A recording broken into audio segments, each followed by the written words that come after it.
It's great to be here. Interesting to see the stats on growth for mobile growth, right? I think it's fascinating to draw that correlation between what's happening with this conference and what we're going to talk about for a little bit this morning around audio. Specifically, we teed this up as programmatic audio, and I was here last year just after we had launched our own sort of programmatic offering in the marketplace.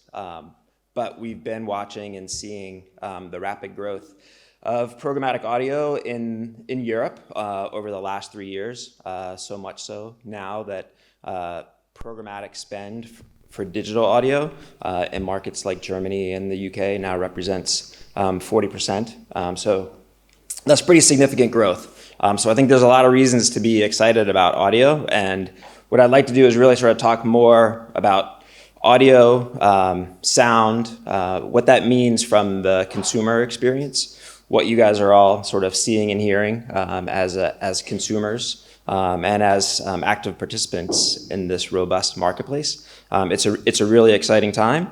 So we'll dig in. We definitely have some time at the end for questions. So we'll look forward to that as well. So some of the things I wanted to just cover, a little bit about the audio ecosystem, what we forecast in terms of what's lying ahead. We'll talk a little bit about marketplace access, and then we'll save sort of the boring stuff around programmatic execution for the end. But I'd say, just a quick show of hands. Even today, as you made your journey here this morning, how many of you have already consumed some type of audio content? Podcast, some nugget of information that came across your speaker at home, right? So about half of you sort of raise your hand, and I think that's a representative sample of what we see, right? The proliferation of devices, how users see and get access to content continues to grow at a really rapid pace. And what makes audio so interesting is that almost 70% of the content that's delivered via audio doesn't come with anything as a companion, right? There's no visual or video component to it, right? It's with you throughout the course of the day, from the time that you wake up in the morning, have breakfast, commute to wherever your job is. We could talk about things like podcasting and the amount of podcast consumption that's now even happening during the workplace. Really fascinating stats around how and where people get access to content. And then that journey continues throughout the day, right? Whether you're working out in the afternoon at the gym or going for a run down here along the river, you're having access, you're getting access to that content. And I think we see from both a consumer experience as well as from a marketing experience, whether you're a brand marketer, a performance marketer, audio is going through a bit of a renaissance, right? Both from a consumption and from an advertising perspective. So we'll run through all of that. I'll try to make it not super boring. We'll take it from there. So the ecosystem, right? We covered a little bit about the growth. We see similar growth patterns in the US as well as in markets like Germany and the rest of Europe, where there doesn't seem to be any stop to the amount of consumption that's occurring, right? There's something like 500,000 podcasts that are now available, right? It opens up questions around how do you search, get access to content? How does that content sort of weave seamlessly throughout your journey throughout the day? If you're in your car, you're listening to a song, how does that song sort of stop at the moment you get out of your car or go into home, activate that same service experience in the home and be able to sort of translate that with you, right? A lot of that is now happening because of what we're seeing with connectivity, right? And it used to be the running joke in mobile, well, this was the year of mobile, right? I think we said that for the better part of 10 years. But we've now entered this new era of connectivity, and I would venture a guess, you guys have probably all heard it, with 5G, right? You now have this ubiquitous access to content. Is this the year of 5G? I don't know. I think there's a lot of talk about it. I think there's probably likely to be a lot of talk about it next year and the year after, right? But what that means is that where your consumers are, they're going to be able to be reached from from some aspect from audio communications, right? Within the next year, 98% of all new cars will roll out with connectivity, right? There's an ample opportunity for everything from news and information to music to be delivered to that car in that same seamless experience that you expect when you pull out your phone in the morning. The evolution of connectivity really, has grown over the last, I'd say, 10 to 15 years, but you can sort of ping it back to, the early stages when it was purely just people-to-people-based communication. Now that's sort of grown from people to devices, and where we sit today, right? This next generation of devices allows for seamless portability of content, no matter where you are, no matter where you're consuming it, no matter how many hours through the day that you're consuming it, that content is there for you to access. So I talked a little bit about what we've seen from an advertiser spend perspective, what people are doing when they're talking about sort of streaming audio. So streaming audio, right, obviously is one of the largest categories from a consumption perspective. We see, that more than half of Americans are listening to streaming audio weekly. We see the same thing here in Europe. More than 50% of the population is listening to digital audio. And that runs the gamut, right? From music to podcasts to other types of content as well, right? When you look at sort of the share of streaming audio and just how much of that is addressable from a marketer's perspective, it's well over half of the marketplace is addressable from an advertiser perspective. This is a way of looking at, well, what is the balance between sort of subscription and non-subscription, right? Obviously, subscriptions become a huge component from folks like Spotify, and Pandora as well, where we're actively trying to balance the consumer experience and preferences in terms of how and where and what type of content they would like access to. And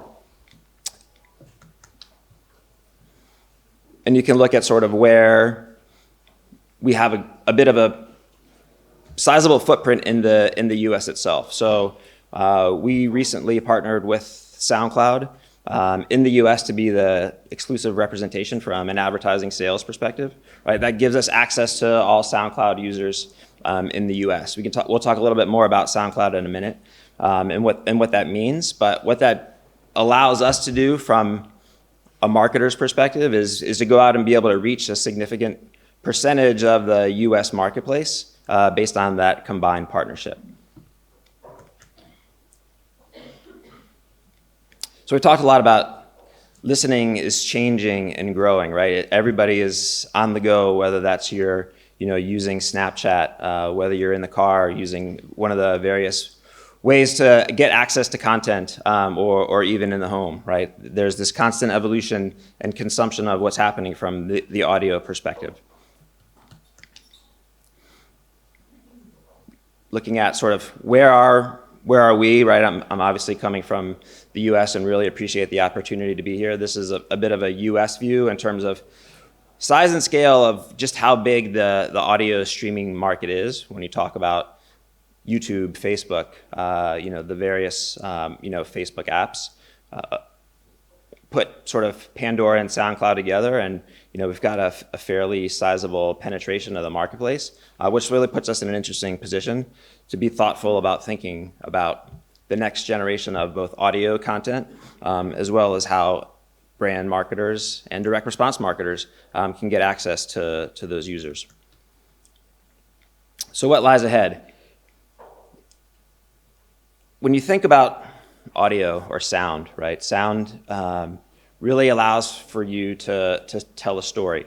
I think there's multiple components of sound and what that means. It provides you with a connection, right? And the way that we process sound. You can think about perception, the way that meaning changes with our understanding.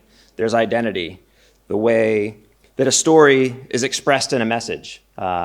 There's also the corollary to that when we talk about identity and all the challenges that we face in terms of operating in the marketplace, both here with GDPR in a post-GDPR world, and obviously in the US with CCPA. So there's the identity of when you think about sort of like the actual identity, and then there's the actual identity of the story as it relates to the message. There's resonance, or the way that sound takes on meaning. It all comes down to storytelling, right? And how it all comes together when you're trying to deliver your message. It's really about building a relationship. So this is a little bit of a look of Pandora, where we've been, where we're going. Over the course of this year, we have been acquired by SiriusXM. That makes us one of the largest audio entertainment companies in the world. We've talked a little bit about SoundCloud. So that's what we're doing from the partnership perspective, right? Podcasts are a really interesting category. Everybody's talking about podcasts. From an advertising perspective, I think there's still a lot of challenges, but I think there's a lot of hope. It's almost 80% of podcast listeners approve of some component of advertising in the podcast that they're listening to. Most of that takes form of host-read ads, right, or what we would call native ads, right? I think for us, when we talk about native, audio is very native. But how many of you have ever sort of purchased something that was mentioned or advertised in a podcast? One. Okay, so this is atypical than what we see from the data, right? 61% of the people that are listening to ad-supported podcasts have actually paid for a product or service that was advertised in that podcast. So I'll use an example. I won't name it, but I listen to a series of podcasts. One of them I've been listening to for the last 3 years. The same brand advertiser has been sponsoring it for the better part of the last 2 years. It's an alcohol brand. So I don't know that I could say, am I part of that 61% because I'm drinking that alcohol? It's hard to say. It's hard to draw that correlation. We'll talk a little bit about measurement and attribution pretty soon. But I think the other interesting thing is, from outside of search and discovery from the podcast perspective, when you think about monetization, what are the areas to think about ad insertion from how and where advertisers can reach those listeners from the podcast? It's a very different sort of way of thinking from an ad insertion perspective than thinking about traditional video or even display. So I think that's an exciting thing that we'll solve. I think we'll solve as an industry over the next couple of years. Obviously, we've talked a little bit about voice and the rise of things like Amazon and Google Home in the home. I think we're going to talk a little bit more tomorrow about some interesting ad formats, and voice, I think, is a nice introduction there. When we think about sort of experiential or big sort of tentpole events that we're actively participating in, they come back to big events like the Grammys, the Country Music Awards, and then programmatic. We've had a partnership, and we've been working with AdsWiz, really, which is one of the largest sort of global audio marketplaces. Heavy focus for them here in Europe, with offices in the UK and a development team in Romania. So really excited about what that partnership has allowed us to do. We can talk about the growth of programmatic audio, and even based on what we've seen just in the last 12 months. There's like a kicker if you don't, I guess sorry about that. We lost where we were, but that's okay. So when we talk about what's happening from a programmatic execution perspective, from a Pandora centrist perspective, we've already far exceeded our goals for this year, not having even finished the third quarter. There's a lot of excitement about what we're doing in the marketplace, what everybody's doing in the marketplace.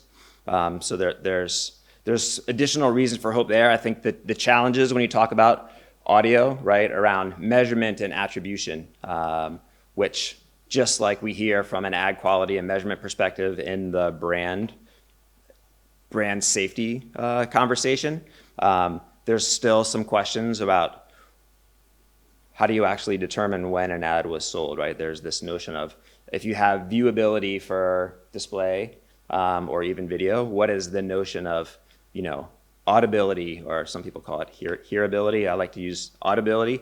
How do you know when that ad was served? Okay, here we go. All right, so we'll pick it up there since we're gonna run through time really quickly. So all things, from an ad quality measurement and transparency perspective, we'll touch on now that we sort of pick the slides back up to where we were. So a little bit about sort of SoundCloud and what that means, right? I mean, SoundCloud is really the de facto place where artists go for discovery or launching their careers, right? That partnership for us has been really fascinating because it gives us access to users, in a different demographic than we normally see from the traditional sort of Pandora user perspective, right? So from a 25 and under perspective, they've covered the market, right? And we've sort of got the 25 to 54 market. So it's been a really sort of great partnership from just the audience perspective. But when you think about the differences in culture, how and where people are going to discover music, right? I think SoundCloud has been a great partnership for us. We talked a little bit about what it meant from a sort of audience scale perspective. 30 million sort of teens and young adults. Pretty equal balance between males and females. And it really sort of accentuates, mobile and mobility and where our users are getting access to the services that we provide, right? Almost 95% of the listening experience is happening on mobile. We'll skip that one, right?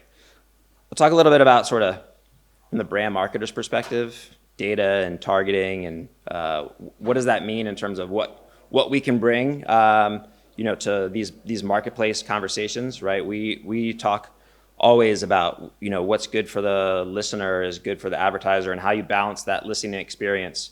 But then from a targeting experience, we certainly benefit from, the power of the logged in user base. That power will become accentuated as we get deeper and deeper into these privacy considerations. But what that logged in user base allows us to do is really sort of capture a lot of robust and rich data around the user experience, what kind of contents they're engaged with. This allows data science to look at behavior patterns, listening patterns, engagement patterns. We're throwing off 1 billion data points a day based on how and where consumers are interacting with the app. And that lets us build out a lot of data segments that we can work with our brand marketing partners with from a targeting perspective. So it really comes down to sort of the addressable scale, the data, the quality environment, right? We talked a little bit about brand safety and transparency, right? Fraud. A lot of these things are not as pervasive in the audio marketplaces as they have been in display and video. I think there's a couple of reasons for that. You don't have the quantity of supply and a lot of the bad actors that have been in the marketplace. When you start talking about malware and ad injection, it hasn't really hit the audio marketplace yet. I think you have a limited number of scalable supply providers. And then when you think about the ad formats itself, it's not as ripe for fraudulent activities.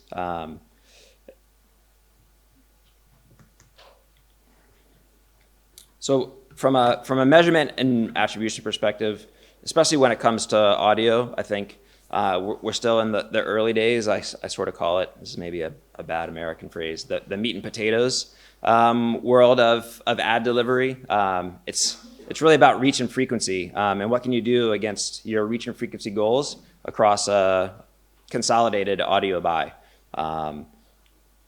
Once you sort of have sort of audience delivery, and then you think about what can you do post ad delivery, right? Whether that's measuring footfall traffic, doing something sophisticated from in-store visits or purchase intent, all of that is taking shape with audio today. And so I think there's a lot of room for improvement, but there's a lot of reason for excitement when you talk about being able to tie back a marketer's KPIs to their audio campaigns. One of the things that we've seen is that some of the attribution models, common attribution models that are in place today, they're not actually as effective as we think that they can be. We have our own sort of insights lab. We do a ton of testing. We've seen that conversion lift can occur, 3 weeks after campaign exposure, right? That sometimes doesn't always align with sort of the way that common models are run. Incremental lift from audio advertising is often more than 3 times the standard what the standard attribution models measures, right? And we measure this based on our own campaigns that we run, right? So our own campaigns for our premium services, we're constantly looking at what happens with higher frequency and what does that do to drive conversion, right? Everything is about measurability from an advertiser's spend perspective. So this is sort of the classic. We're dog fooding here. We're testing based on our own sort of campaigns, and then we're bringing what we find into the marketplace. For time, we'll sort of skip through some of these.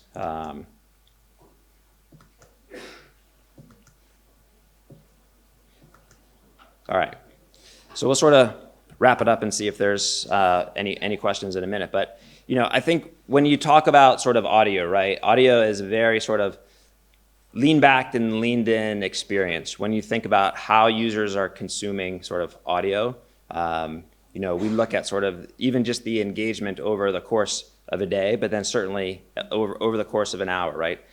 There's a ton of data points, as I mentioned, that we collect, right? And that's everything from start and stop, pause, skips, thumbs, likes. All these things drive the models. They go into the algorithm for how and where you listen to the services that we're providing.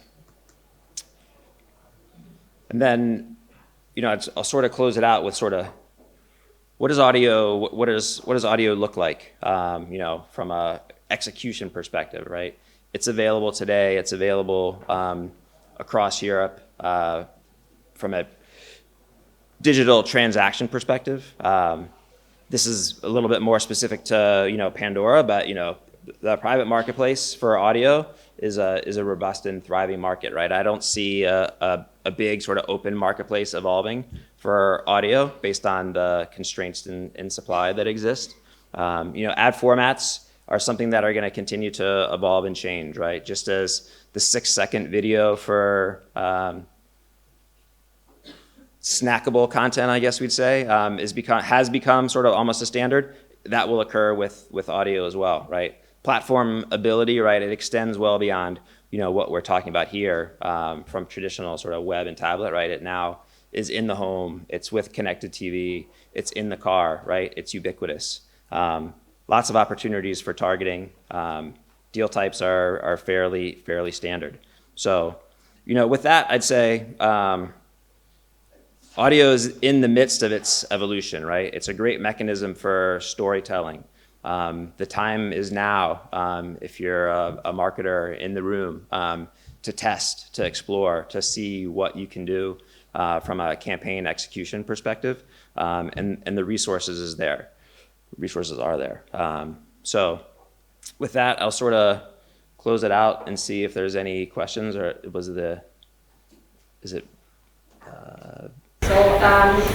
For everyone, I think maybe not everyone saw it already. We have Slido set it up, so the app where you can write a question as well inside. So far I don't have any on that, but maybe there are some direct questions from the audience. You mentioned measurement a couple of times. For display, when you talk about marketing, we can measure based on clicks, impressions for TV. We can measure based on the increase of traffic a few seconds after an advertisement has been shown. And now on the last slide, you showed that conversion rates can be seen through weeks after. So how do you measure success for audio marketing, advertising, and why 3 weeks later, and how do you define success in that? I think for us, for success, and if we're talking specifically about that campaign, it was about driving users to a premium subscription offering, right? And so based on the reach and frequency models that were employed and how and when those users converted, we looked well beyond this sort of 24-hour look back to measure when were users actually converting to the service, to the paid service, based on when those ads were actually shown. Does that make sense? Anything else? Okay. Well, thank you, everyone.